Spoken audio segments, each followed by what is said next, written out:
Good morning. Welcome to the First Unitarian Church of Cincinnati. Our urban community welcomes all with love, supports learning and spiritual growth, serves our wider community, and works for justice, equity, and inclusion. My name is Reverend Connie Simon, and I'm glad you're here with us this morning. If you'd like to find out more information about our community or our work, please email us at member-care@firstuu.com. I'd like to let you know of some things that are happening in our community this week. Today, after service, is our first Sunday of the month, First Sunday Conversations. This is an opportunity for members and guests and visitors to share what's on their mind with members of our Board of Trustees. This is during coffee hour, immediately after the service on Zoom. If you don't have that link, please send an email now to member-care@firstuu.com and we'll get it to you. Also, the Equation Group, which is a nonprofit organization founded upon interfaith dialogue, is sponsoring Art for Heart Youth Arts Competition. The subject this year is, what does justice mean to you? All interested youth are invited to submit any form of art to answer this question. They can submit visual art in JPEG or PNG format, music, written expression, or performance in the format of videos or music or whatever you want to submit. It is limited to 3 minutes for videos. Competition will be divided by grades, pre-K and under, K through 4, 5 to 8, and 9th through 12th grades. You may also submit as a family. For more information, please visit the website equation.org. That's EQUASION. Entries must be received by October 31st. And finally, next Saturday, in our parking lot outside, we're going to physically distance and gather to celebrate the fall season with a masquerade party. For more information on this program, please visit our website, or you can also email member-care@firstuu.com. That email is your source of all information for things happening in our community.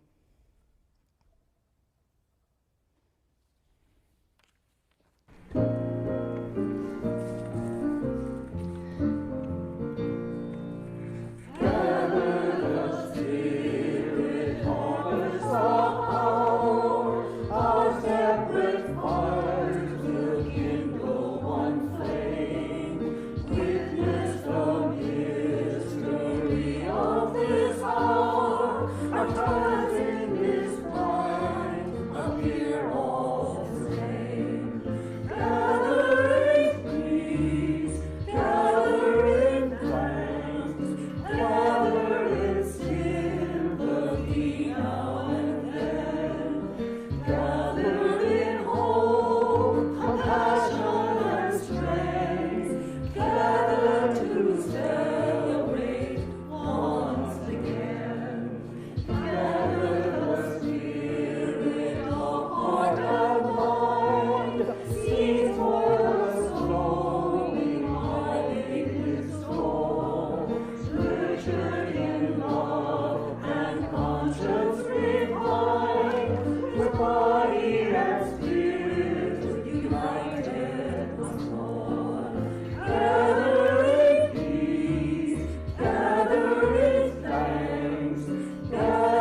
We light our chalice, the chosen symbol of our faith, with these words by Jeff May. Come, gather, not into a common space, sharing a physical closeness we long for, precluded by wise choice, but come, gather into this common time and common space. We need to be together. We yearn for connection.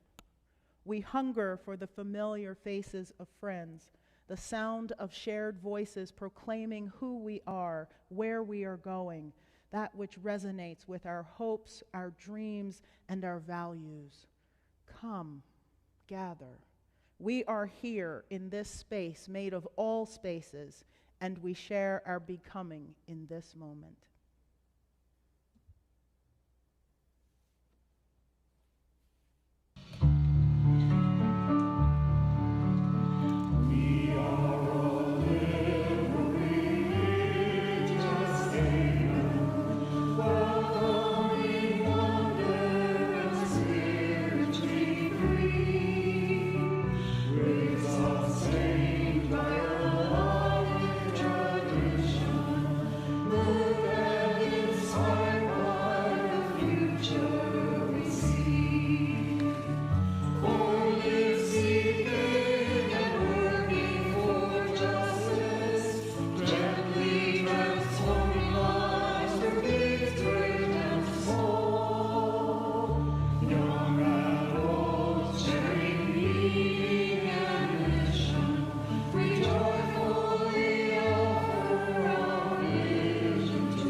Mullah feeds his coat, a Sufi tale. The Sultan held a sumptuous feast at the palace. Mullah Nasruddin watched as finely dressed guests arrived at the palace gate. He fingered his tattered rags and compared them to the elegant silks and satins on the people who entered the festivities. His stomach growled with hunger. He thought about the fine food served at the banquet. Led by his stomach, he walked up to the gate and presented himself to the guards. Since, by custom, hospitality demanded that he not be turned away, the guards allowed him into the feast. The guards, however, ushered him discreetly to a seat at the very end of the banquet table. Delicious food arrived on great trays carried by well-groomed servants. But by the time the trays arrived at the end of the table, there was nothing for Mullah. Mullah sadly left his unused plate and wandered out of the palace gate. He went to the home of a rich friend and explained what had just happened. Mullah asked, "May I borrow a fine suit of clothes?" The friend gave Mullah rich clothes and an expensive turban to top his elegant attire. Mullah returned to the palace and presented himself at the gate. When the guards saw him so well dressed, they did not recognize him. Thinking he was a visiting prince, the guards bowed low before him. Respectfully, the guards escorted him inside and seated him at the head of the table. More trays of food arrived, and servants piled delicacies on Mullah's plate. Before long, everyone was staring at Mullah. He had rubbed curry into his sleeve. He had poured wine on his turban. He had smashed roasted eggplant all over his cloak. Finally, the guest seated next to him was moved to awkwardly inquire, "Pray tell, but why have you rubbed messy food into your fine attire?" "1,000 pardons," said Mullah, "if my clothes now look the worst. But it was these clothes that brought me all this food. It is only fair that they be fed first."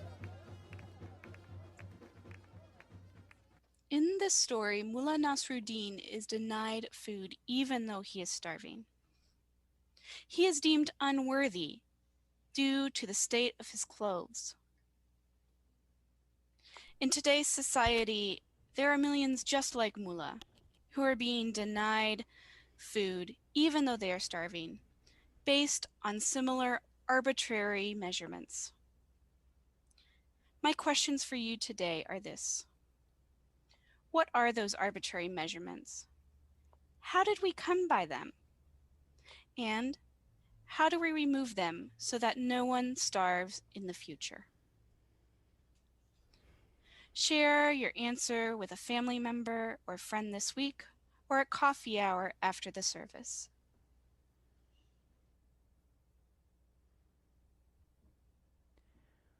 We live in a complicated world. We wonder how it's possible that on this day, people are celebrating the births of babies, falling in love, blooming of fall flowers, and the return of the sun and of the fall weather, the crispness and the beginning turning of the leaves. And at the same time, we're also handling and dealing with and trying to do the best we can to manage our sorrows. Because we're streaming live, I won't mention names, but know that you are seen even through the camera. Those of you who this week dealt with the passing of loved ones, who were attending memorial services, those of you who are still grieving the loss of parents and siblings, those who are dealing with illness and surgery and in the hospital waiting for diagnoses. Know that you are all seen. And even still in this complicated world, as if those two things weren't enough, we're still carrying the injustice and the natural disasters and the man-made disasters and the division and all of the suffering that's still happening on a regular basis. I guess the best we can do is recognize and hold and sit in this discomfort. I think that's the best any of us can do. Deal with the discomfort of the inconsistency, of the complexity. And at a time when we seem to be our most divided, we're faced with a situation where the President of the United States is hospitalized with the coronavirus. I know for many of you that's a test of your compassion. And still I remind you that whatever your political beliefs, whatever your ideological thoughts, we still recognize the inherent worth and dignity of every human being. And we send our wishes for full recovery to the President, the First Lady, and all who are affected by COVID-19. We're struggling to find purpose and meaning in these times, and I know it's hard. We're hungry for connection. We want to return to normal, whatever normal is. We're hungry for spirit, hungry for love, and hungry for joy. And some of us are simply hungry. Yes, these are complicated times. I wish I could reach out and hold you all, but I can't. Not today. But the best I can do at this moment is offer you a prayer written by Deborah Smith. It's called A Prayer Addressing All Hungers. We are hungry. We are eating our daily bread and bowing our heads, and yet we are hungry. We are thanking the farmer and the farm worker, and yet we are hungry. We are speaking in spaces for food that is healthy, and still we are hungry. We're tiring of slogans that say feed the children and mean feed the children leftovers. We're hungry for something that feeds more than bodies. We're hungry for help. Help us, O you who apportion the funds. Find in your hearts the child who you were, who would share with a friend. Free and friendly, lead us not into meanness. For we are the hungry. We want the loaves and the fishes and the water and the wine of sweet justice for all. We are hungry. For all who are experiencing joy and for all who are hungry, for those we have named, for those whose names we do not know, and for those whose names are carefully guarded in our hearts, we drop a stone in water so that its healing power may amplify their joy or soften their sorrow and bring them peace. Please join me now for a moment of silent meditation, reflection, and prayer.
It is our practice at First Unitarian Church to contribute to a worthy social justice organization each month to help them with their work, to support the justice work they're doing in our community.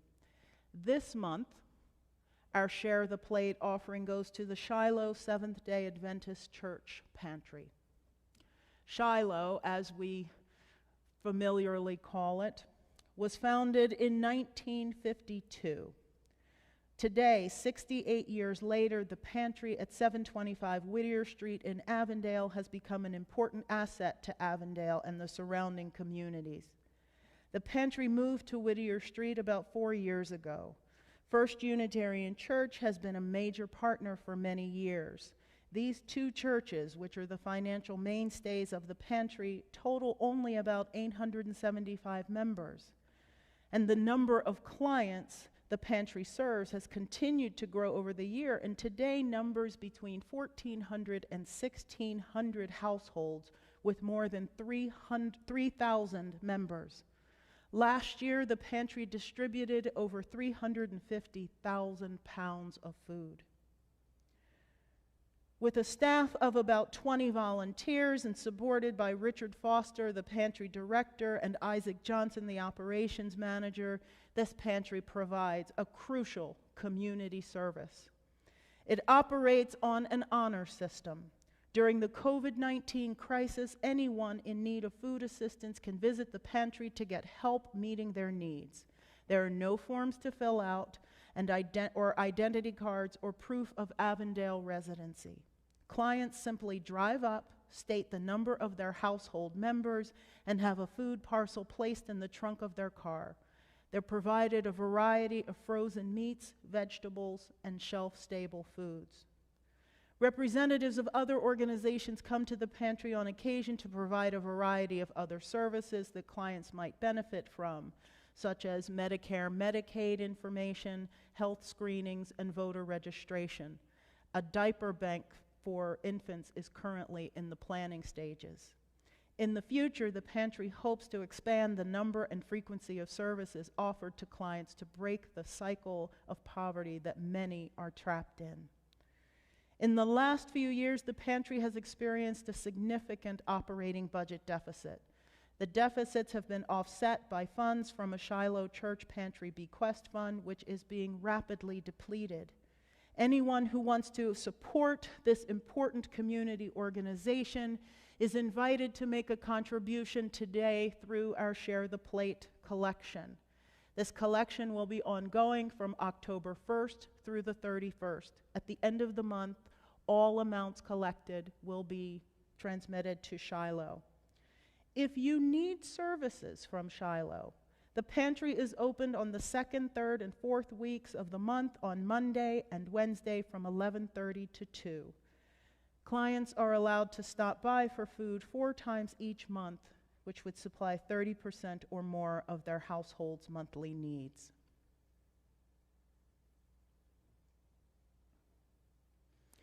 If you'd like to give to First Church, if you'd like to support the important work of the Shiloh Food Pantry, we've tried to make it as easy as possible for you. You can text the word GIVE to 513-717-7373. If you are a member with access to Breeze, you can click Give Now, or you can give online at firstuu.com. You can also mail a check to 536 Linton Street, Cincinnati, Ohio, 45219. If you are giving online, please note that in the pull-down box, you'll be asked what you'd like your contribution to go to. You can select the October Share the Plate, which is Shiloh, and your donation will be sent there. If you do not specify where it goes, it will go into the online, into the operating fund of the church, which still supports those major works and all the work we do in Cincinnati. Our offering will now be gratefully accepted.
After my dad died, money was tight in our household.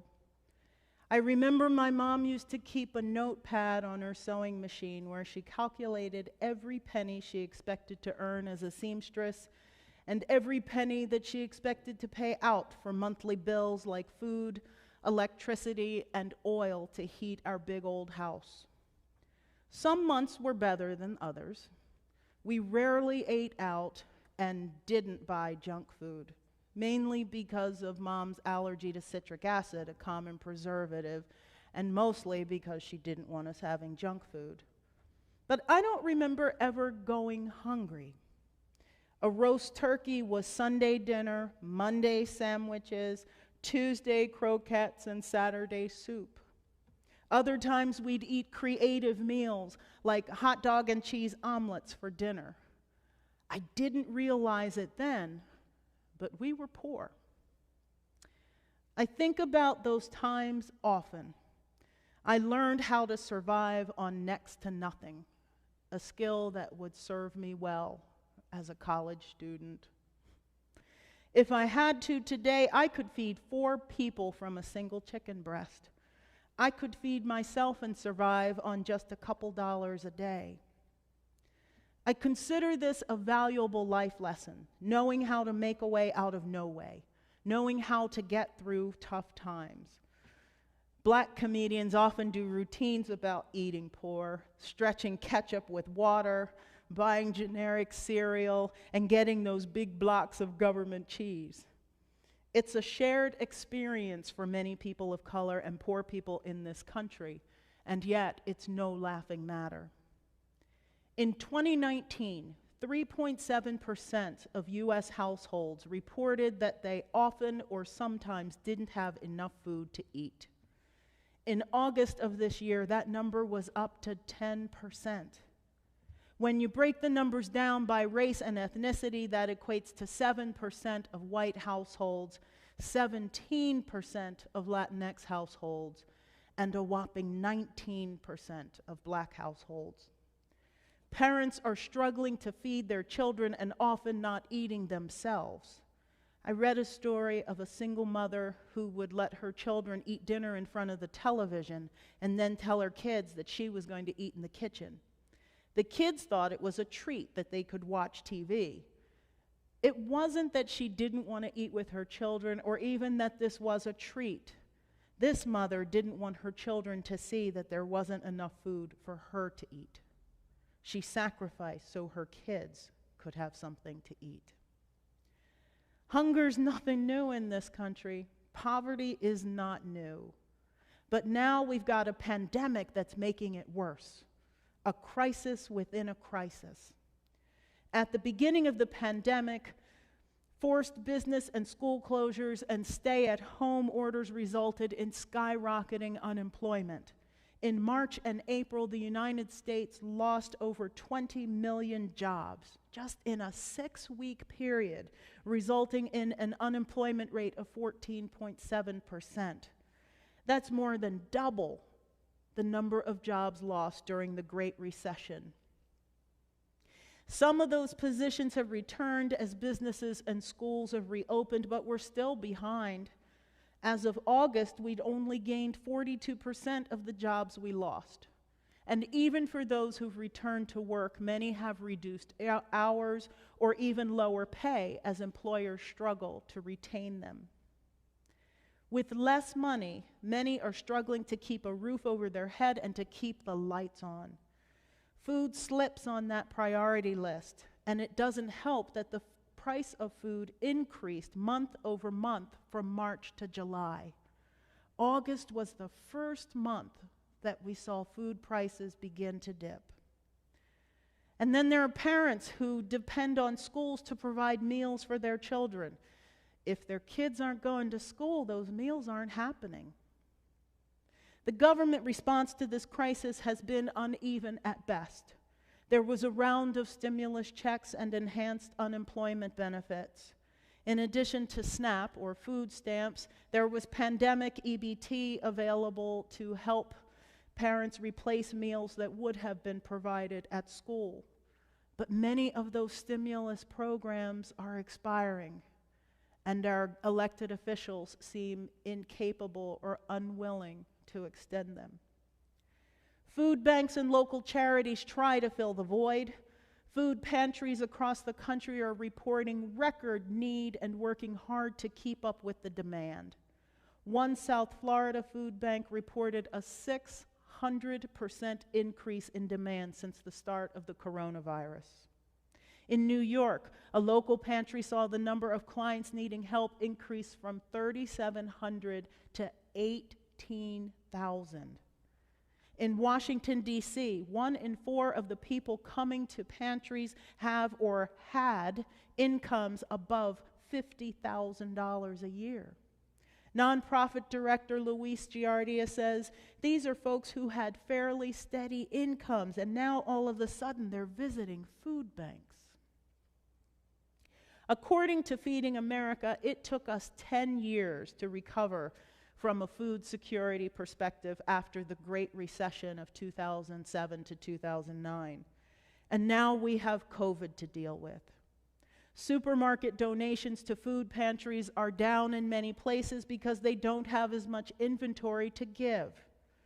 As unemployment increases and persists, those who would have donated to these organizations are not only unable to continue donating, but they also need help themselves. Having children home all day because school is closed increases the need for food even more in our homes. And even when the pantries have the food to give, they struggle to distribute it because many of their volunteers, who tend to be older, are staying away due to their increased vulnerability to COVID. It's complicated. There are so many moving pieces. It took 10 years to recover from the Great Recession. How long will it take us to recover this time? How do we help those who are suffering this time? How do we deal with a crisis within a crisis?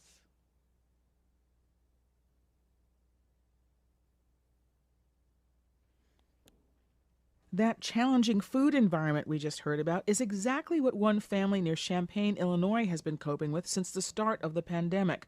Harvest Public Media's Dana Cronin has their story. Everything the Pleasure family cooks and eats revolves around their garden.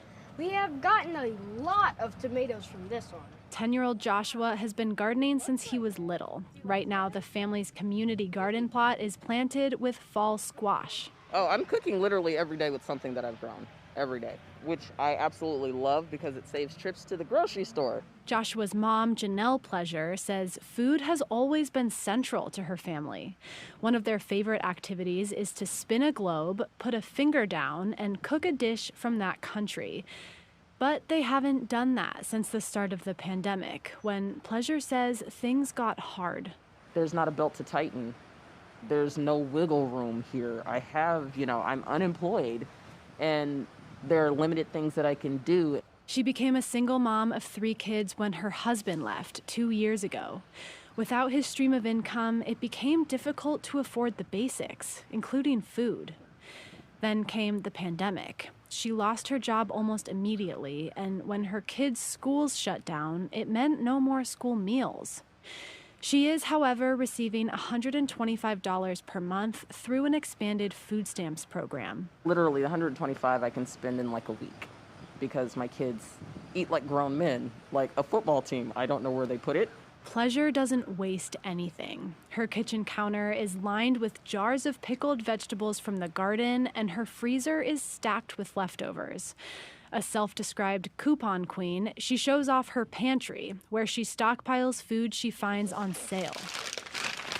They're organic, made with fruit juice, and they're like fruit pops, but these are normally, what did she say, $6.59, and I got them for $1. I was like, I'm gonna take 40 of those, thank you. And yet, sometimes it's not enough. That's when she pays a visit to the local food pantry, where her kids used to volunteer. When we actually had to be participants in it, I think maybe there was a little bit of confusion for them. Like, I don't want to put words in their mouths, but it maybe was a little shameful. Like, why are we here? Why do we have to do this? So I stopped bringing them because looking at that and looking at them, it made me feel like less of a parent. Pleasure is far from alone in the struggle to afford food. In fact, food insecurity rates for families with children have tripled during the pandemic, and families of color are even worse off. Black families like the Pleasures report rates of food insecurity twice that of white families. Experts say the easiest way for the government to help would be to increase food stamp benefits.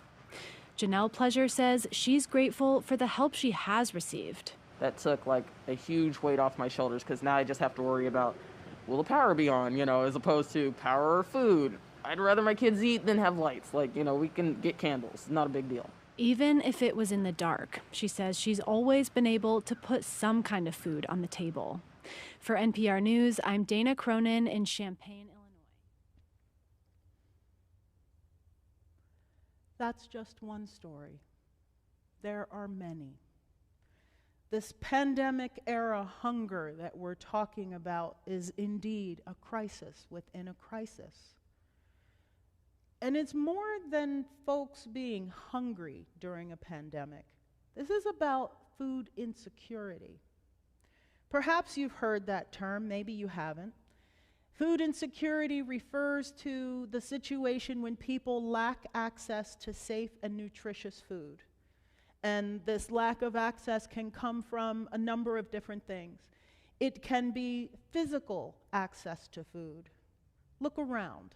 Here in Avondale, do you see a big, shiny, well-stocked Kroger marketplace anywhere here? Do you see any supermarkets in Avondale? An area with few or no places to buy good, healthy food is known as a food desert. I think that describes us. You could also say that we're in a food swamp. That's an area where most of the food choices are fast food joints and convenience stores. Food insecurity results from the lack of healthy food choices. We've got Subway, KFC, and a burger joint that way. We've got White Castle down the street, and there's a McDonald's behind us. Now, I'm pretty sure that that's going to change when all the development around us is completed, when those 1,000 new units of housing are done and young professionals start moving in. But that brings a whole new type of food insecurity. Then we'll likely be in the middle of what's known as a food mirage, an area where healthy food is physically close and available, but it's priced too high for local residents to be able to afford it. They see it, but it's just out of their reach. The impact of food insecurity is devastating. Those who lack access to quality food are more likely to suffer from obesity, depression, and anxiety. Children who don't have access to regular healthy meals have less energy and don't perform as well in school. They lag behind their classmates. In the competition for college entry or employment, these kids are way behind before the race even starts. As you may have figured out or even noticed, food insecurity doesn't exist in a vacuum. It intersects with racism, with health justice, with environmental justice, and economic justice. Ending food insecurity is the goal of what's known as the food justice movement. Yes, food justice is a thing. For some folks, food justice just means ethical eating, sparing animal lives, becoming vegan or vegetarian, and eating locally grown food. Yes, that's part of food justice, and we'll talk about that in a minute. Food justice is more than that. Food justice recognizes the impact of systemic issues such as racism and classism upon the production, distribution, and consumption of food. Foodprint is an initiative of the Grace Communications Foundation. Grace is an organization that seeks to increase public awareness of environmental and public health issues. particularly those, they say, that are created by our current industrial food system. They describe food justice as a holistic and structural view of the food system that sees healthy food as a human right and addresses structural barriers to that right. It grew out of the environmental justice movement and is generally led by indigenous peoples and people of color who are working not only for access to healthy food, but for an end to the structural inequities that led to the unequal health outcomes. How is this tied to racism, you may still be wondering? Well, nearly half of those living in food deserts are also considered low income. And those neighborhoods, like Avondale, tend to be populated by people of color. As I mentioned earlier, the rate of food insecurity for African Americans and Latinx households is significantly higher than that of white Americans. People of color are more likely to suffer the health effects of food insecurity than whites. Indigenous people are 60% more likely than whites to be obese, a condition that disproportionately affects blacks and Latinx persons as well. Similarly, the rate of diabetes is 77% higher in black people and 66% higher among Latinx people. People of color are more likely to live in poverty and more likely to be food insecure.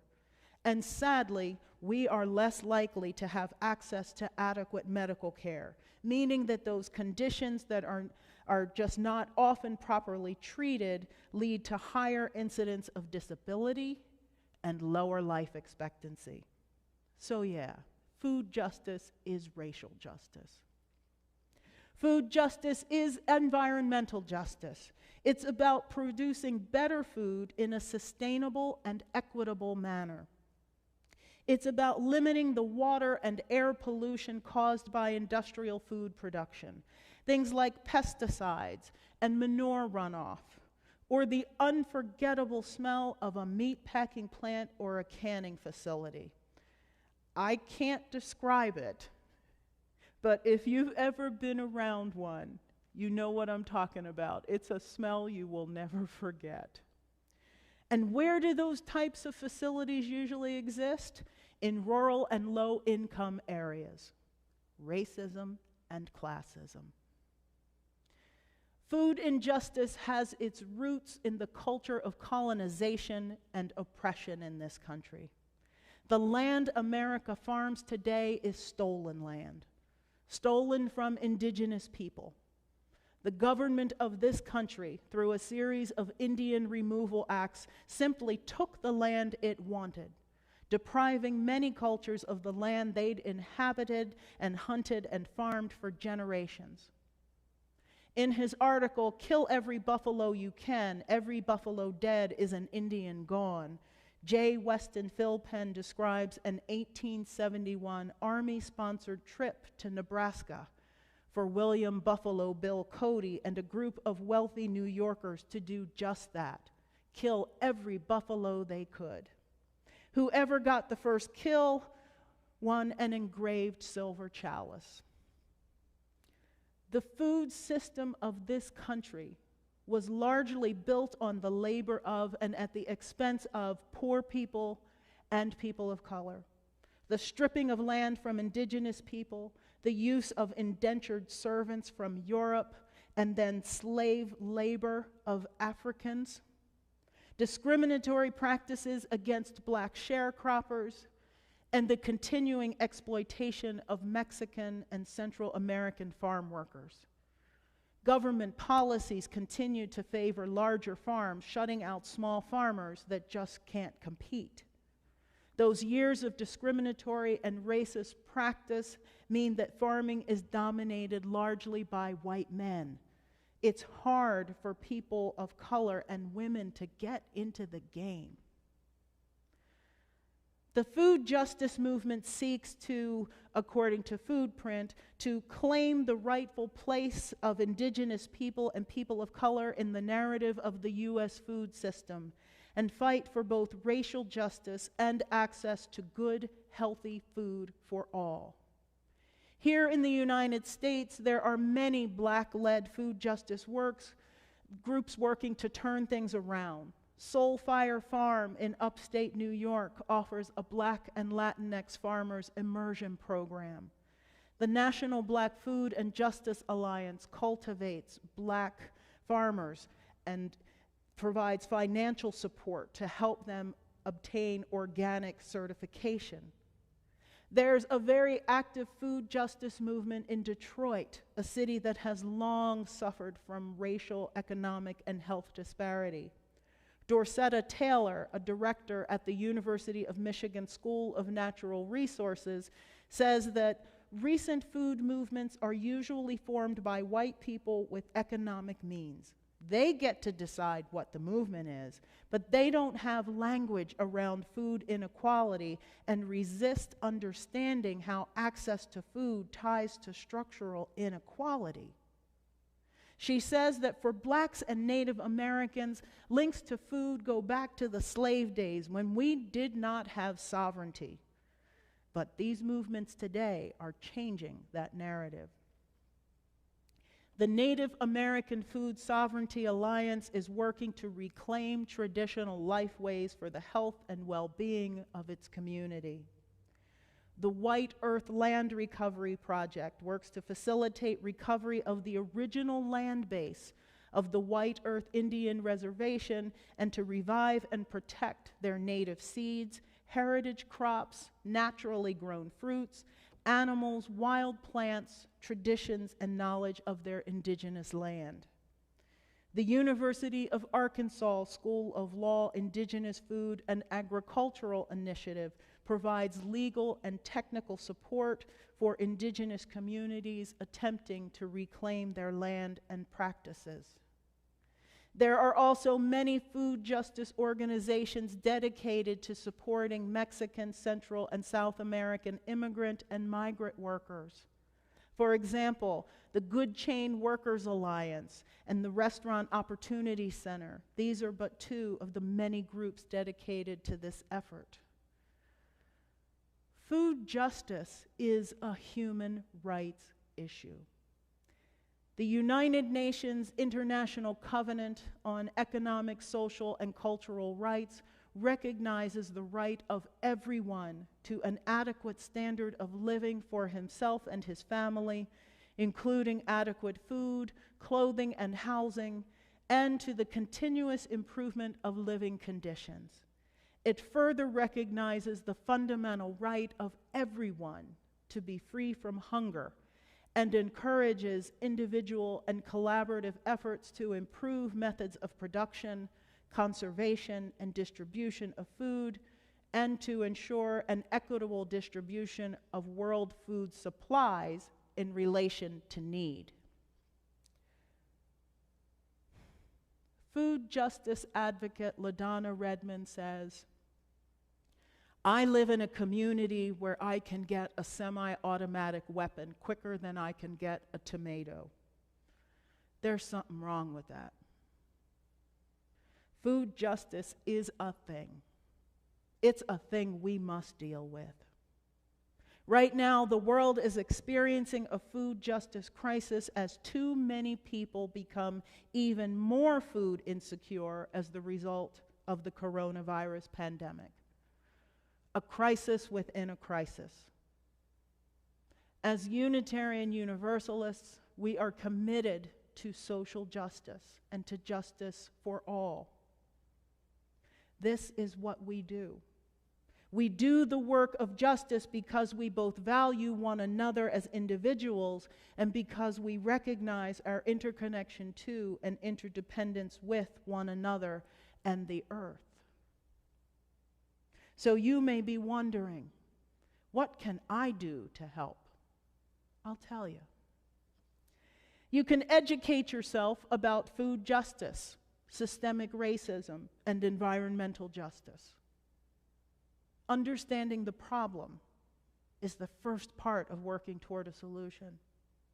You can contribute your time, talent, and treasures to food pantries like Shiloh and other organizations providing direct support to those experiencing food insecurity today. Sitting around and thinking about it doesn't help the person who's hungry tonight. You can also advocate for the community, encourage local officials and developers to help to include healthy food sources in development plans and provide health and wellness programming in vulnerable communities. By doing this, we're dealing with not only the immediate need, but we're looking toward the future to make sure that this does not stay a thing. Ray Levy Urieta reminds us that justice work in any form is about creating and sustaining relationships with one another, including the relationships with the earth and our food systems.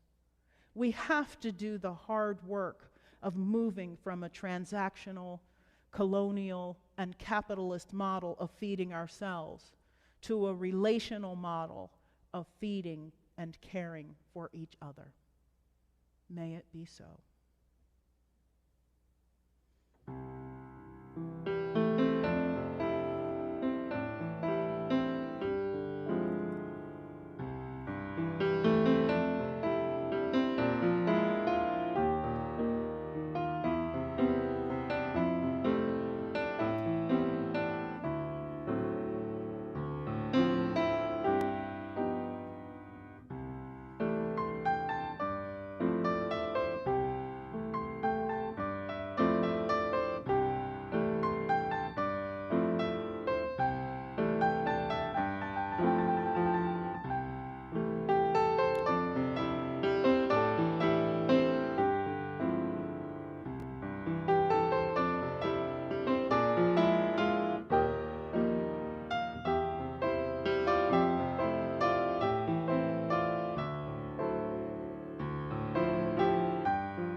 We extinguish our chalice together by reciting the words that appear on the screen. We extinguish this flame, but not the light of truth, the warmth of community, or the fire of commitment. These we carry in our hearts until we are together again.